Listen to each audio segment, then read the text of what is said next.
Kemudian isterinya mengadapnya lalu menjilatnya. Itu sekiranya berlaku. Kan? Belum lagi ia mendatangkan hak suami dia. Kalau gamak buat. Oh, gamak buat. Ni nanah meleleh kat bawah suami kan. Dia main-main, dia tabang, jangan bergerak. Kan? Ngangah-ngangah dia jilat. Jilat. Nanah yang ada kat bawah suami dia. Pun belum sampai lagi hak dia kepada suami dia.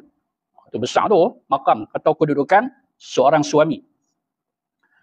Sesetengah ulama telah berkata wajib bagi perempuan itu meninggalkan malu daripada suami dah. Habislah. Hadis tadi tu habis dah. Habis itu maksudnya hadis yang dikatakan riwayat Imam Ahmad bin Hanbal dalam musnad dia. Kedudukan suami yang cukup besar pada seorang isteri. Sehingga ada dua perkara di sini. Sekala Allah Ta'ala suruh sujud manusia kepada manusia, isteri sujud kepada suami. Sekira kalau tak ada